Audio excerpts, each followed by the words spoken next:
একটা নতুন বাসায় যখন উঠা হয় তখন ওই বাসাটাকে নিজের মতো সাজাতে হলে কতটা পরিশ্রম করতে হয় এটা যারা নতুন বাসায় উঠে একমাত্র তারাই বুঝতে পারবে। তো সেদিন সারাদিন বাসার কাজে ব্যস্ত ছিলাম আর এখন মানে বিকালবেলা আমরা বের হয়েছি ভাত খেতে, মানে আমরা লাঞ্চ করিনি তখনও। তাই আমরা চলে যাই বনশ্রী আবেশ হোটেলে।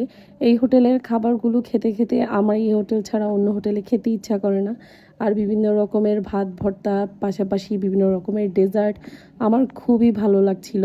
তো এরই মাঝে আমার মামা শ্বশুর মামি শাশুড়ি ওনারা চট্টগ্রাম থেকে চলে আসে, সবাই মিলে আমরা খাওয়া দাওয়া শেষ করে আমরা চলে যাই 300 ফিট।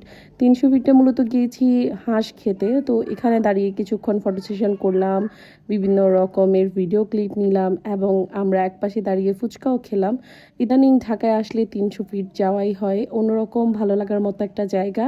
আর যারা হাঁস খেতে পছন্দ করে তারা তো মাস্ট এখানে ভিজিট করেই। অনেকেই আমাকে জিজ্ঞেস করেছেন আমি কি ঢাকায় পুরোপুরি শিফট করেছি নাকি, আমি কি এখন থেকে ঢাকায় থাকবো নাকি। না, আমি চট্টগ্রামে চলে যাব, যেহেতু উইন্টার ভ্যাকেশন চলছে বাচ্চাদের, তাই ঢাকায় বেড়াতে এসেছি আর বেশ কিছুদিন থাকাও হচ্ছে। তাছাড়া আমার বড় আপাও দেশে এসেছে, ওকে রিসিভ করতে মূলত আমার ঢাকায় আসা। তাছাড়া অন্য কিছুই না, চট্টগ্রামেই আমি থাকবো, চট্টগ্রামই ভালো লাগার মতো জায়গা। ঢাকায় মাঝে মাঝে এসে বেড়াবো, এই আর কি। এই তো বেড়াবো, টুকিটাকি ভিডিও আপনাদের সাথে শেয়ার করব।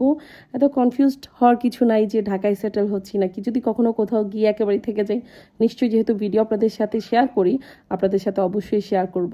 তো এই যে ফুচকা রেডি আমাদের, আমরা ফুচকা খাচ্ছি আর এই টক ঢালা দেখে তো আমার এখন আবার ফুচকা খেতে ইচ্ছা করছে। যাই হোক, আমার মেয়ে, আমার এখনকার ফুচকা খাওয়ার সঙ্গী আমার মেয়ে। আমার মেয়ে আমার থেকেও বেশি ফুচকা খেতে পছন্দ করে। তারপর আমরা এই জায়গা থেকে নীলা মার্কেট চলে যাই।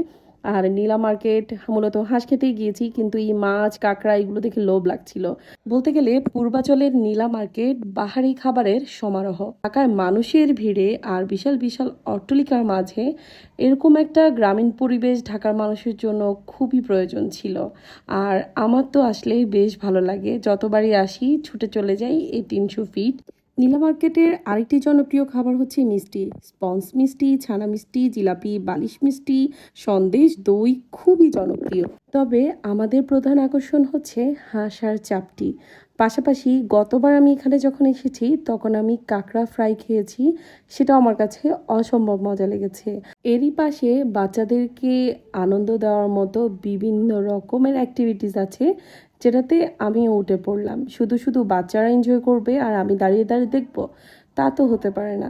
তাই আমিও চড়ে বসলাম দোলনায়। আর এই নৌকাতে অনেক মজার একটা স্মৃতি আছে, যেটাও খুব তাড়াতাড়ি আপনাদের সাথে শেয়ার করব। তারপর দেখা হয়ে গিয়েছিল কন্টেন্ট ক্রিয়েটর রাজ আর তার ওয়াইফ বেবলির সাথে। ওদেরকে দেখে আমরা হাঁটতে হাঁটতে চলে যাই, কারণ আমাদের খিদা লেগে গিয়েছিল। তাই ভুল করে তাদের সাথে আর ছবি কিংবা ভিডিও ক্লিপ নেওয়া হয়নি। আর গিয়েই তো প্রথমে মচমচা একদম কাঁকড়া ফ্রাই নিয়ে বসেছি। কাঁকড়া ফ্রাই, হাঁস, চাপটি, কি যে মজা। আর এই হাঁসটা কিছুক্ষণ আগে ওনারা চুলা থেকে নামিয়েছে। উনি যখন হাঁসটা বসায়, মানে হাঁস রান্না শুরু করে, তখনই আমরা বলে গিয়েছি যে আমরা এখানে এসেই বসবো। আর এখানে প্রায় অনেকেরই ডেলি 80 থেকে 100টা হাঁস সেল হয়। তো ওনাদের এর আগে 60 থেকে 70টা হাঁস সেল করা শেষ, আর এখন আরও 20টা বসিয়েছে। তো আমরা যখন বাচ্চাদের ওইসব অ্যাক্টিভিটিসে যাচ্ছিলাম তখন আমরা বলে গিয়েছিলাম যে হাঁসটা একটু তাড়াতাড়ি রান্না করেন, আমরা এসে খাবো। তো উনি ওরকম করেই একটু তাড়াতাড়ি রান্নাটা শেষ করে, আর আমরাও আমাদের কথা দেওয়া অনুযায়ী ওখানে গিয়ে বসি এবং ওখানেই হাঁসটা খাই। এত অসম্ভব মজা ছিল বলার বাইরে। সত্যি কথা বলতে হাঁস কিন্তু আমি একদমই খেতে পছন্দ করি না, বাট ইদানিং এই জায়গাটাতে গিয়ে হাঁস খেতে খেতে আমার একটা অভ্যাস হয়ে যাচ্ছে। আর সত্যি হাঁস রান্নার প্রেমে পড়ে যাচ্ছি, হাঁস খেতে এখন ভালোই লাগে, মজাও লাগে। আর চাপটি বলেন, রুমালি রুটি বলেন, সব কিছু দিয়ে এখানে হাঁস খেতে ভীষণ মজা।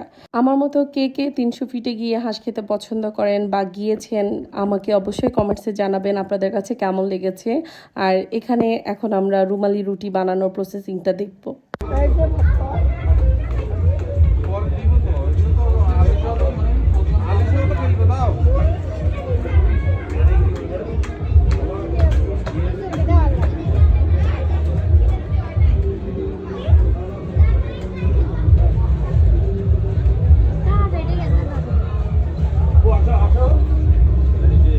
একজন এক একটাতেই পারদর্শী, আমরা সবাই সমান না। যাই হোক, সব কিছু শেষ করে বাসার উদ্দেশ্যে রওনা করেছি। সবাই ভালো থাকবেন, সুস্থ থাকবেন। আমার ভিডিও আপনাদের কেমন লাগে অবশ্যই জানাবেন। আল্লাহ হাফেজ, আসসালামু আলাইকুম।